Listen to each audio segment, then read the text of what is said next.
Salut à tous, j'espère que vous allez bien. 18e édition du Mardi se déguste, c'est parti. Aujourd'hui, nouveau style et nouvelle bière avec une Imperial Stout de la brasserie Piggy Brewing. Donc si aujourd'hui je fais déguster cette Imperial Stout de la brasserie Piggy, c'est grâce à David de la boutique Le Biérologiste basé à Saverne. Donc merci encore à lui pour cette bière.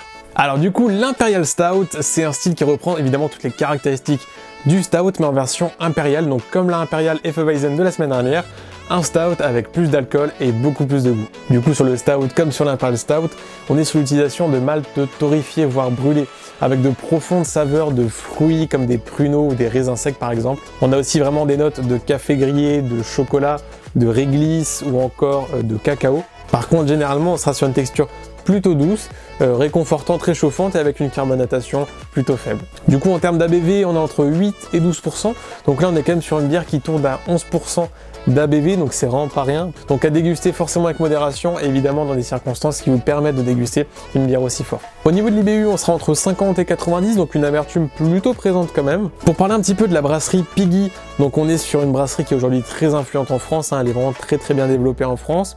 Et donc c'est une brasserie qui se base à Liverdun, en Meurthe-et-Moselle. Pour parler un petit peu plus de l'Imperial Stout de la brasserie Piggy, on est sur une bière qui a été faite avec une infusion de grains de cacao torréfié et aussi de la purée de banane. Donc c'est parti, service de cette Imperial Stout.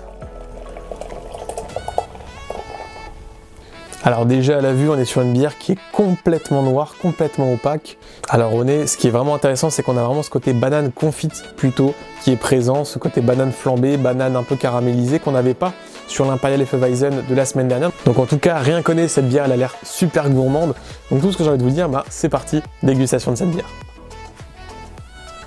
Alors après dégustation de cette bière, on est sur une explosion fruitée, aromatique en bouche, c'est vraiment quelque chose d'incroyable. Donc là on est vraiment sur une attaque banane chaude et une bouche qui est très chaude, très ronde, très moelleuse, avec vraiment ce côté banane, mais plus banane flambée, banane caramélisée comme je disais avant au nez, avec des notes aussi de café, notes de chocolat évidemment dans le fond. C'est vraiment très gourmand, ça apporte vraiment une bonne chaleur en bouche. Encore une fois, à boire avec modération au vu de l'ABV. On a, comme dit précédemment, une carbonatation qui est plutôt faible et qui est très bien faite puisqu'on a quand même une très belle mousse qui est présente. Au niveau de l'amertume, personnellement, je ne la ressens quasiment pas malgré qu'elle est entre 50 et 90 au vu du style Imperial Stout. Moi personnellement, je la trouve délicieuse et avec un équilibre déconcertant, mais avec une banane flambée ou une banane à split, c'est, je pense, le meilleur choix. Et voilà, c'est déjà la fin de cette vidéo, j'espère qu'elle vous a plu.